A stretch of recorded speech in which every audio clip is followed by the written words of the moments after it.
Imagine having a supernatural informant permanently attached to you, leaning in to whisper the hidden secrets of everyone you meet directly into your ear. In the darker corners of online occult forums, practitioners of the left-hand path obsess over summoning exactly this. They call her the Karna Pisachini. According to the lore, she has the terrifying ability to peer into the life of anyone standing in front of you, instantly unmasking their past actions and their true hidden intentions. For modern, power-driven occultists, capturing her allegiance appears to be a definitive magical shortcut, a straight, unfettered path to total knowledge. But the forums are quick to warn that summoning her requires extreme measures. The rumors insist that you have to perform these rituals at night in active graveyards and cremation sites, and she doesn't make the process easy. The texts say she first manifests as an intensely beautiful, seductive woman designed to tempt the practitioner, even though her true, underlying form is a grotesque hag. If you lose focus and give in to that temptation, she stops being a servant. She becomes a vampiric parasite, rapidly siphoning away your life energy directly through your spinal column. The promise of infinite knowledge comes with a high-stakes trade-off, a fatal trap where the practitioner easily loses control to a predator. When you talk to seasoned practitioners of traditional Hindu Tantra, they quickly push back against this sensationalized, Google-sourced folklore. They point out strict limitations to her power. She cannot read the future. Her sight is restricted entirely to a person's past actions and what they are thinking right now. More importantly, Eastern Tantra operates on a specific philosophical rule. No entity or force is inherently evil. Magic is treated strictly as a neutral technology. Practitioners often use a simple analogy. You can take a knife and use it to perform life-saving surgery, or you can use it to commit murder. The tool doesn't care. It depends entirely on the user's intent. Far from the Hollywood horror tropes, the Karna Pisachini acts as a neutral amplifier. She magnifies whatever internal discipline or fatal flaws the practitioner already possesses. Historically, this specific spiritual practice, known as a sadhana, was designed for ascetics performing extreme penance in absolute isolation, deep within harsh jungle environments. These practitioners summoned her to handle basic survival needs, like food. By automating earthly requirements, the ascetic could remain focused on meditation without the distraction of hunger or interacting with the outside world. This practice has deep mythological roots.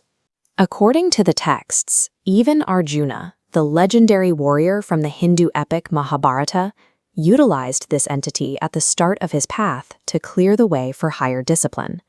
Her original purpose was strictly utilitarian. By removing the physical burdens of survival, she facilitated the deep, uninterrupted focus required for true spiritual progression. Using an entity for survival, however, creates a subtle spiritual tripwire. If the ascetic begins to rely on the entity's convenience rather than their own inner strength, the tool becomes a shackle. The test forces you to sit face-to-face with a highly manipulative, lust-inducing entity. To survive it, you have to maintain absolute, unwavering emotional and physical control, refusing to be distracted by the entity herself. If you break that discipline to fulfill your ego or give in to sexual desire, the resulting spiritual ruin is catastrophic. This sadhana is engineered to break those who carry even a fraction of uncontrolled ego into the ritual, turning their own desires against them. This reveals the harsh reality of the left-hand path. While internet forums focus on the shallow fantasy of commanding demons and reading minds, the actual goal has always been severe internal, psychological discipline. True strength manifests when a practitioner faces absolute temptation and immense power whispered directly into their ear and simply chooses to ignore it. The Karna Pisachini provides a reflection of the practitioner's own internal command. True power is found not in the secrets she tells, but in the discipline required to remain unmoved by them. In Alwar, Rajasthan, 3 college friends lived in 2 different worlds.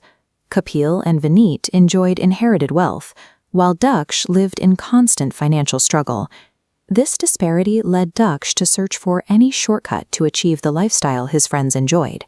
He became obsessed with finding a way to bridge that financial gap. His search led to this manuscript, detailing a ritual for summoning an entity capable of delivering immediate success.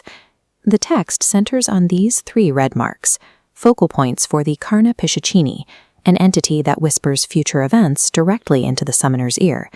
The contract, however, is personal. To gain her favor, Daksh had to completely cut ties with the world and vow to treat the entity as his lover, placing her above all human relationships. In this occult exchange, power is traded for autonomy. To gain the entity's whispers, Daksh had to surrender his place in the human social order. The results were immediate.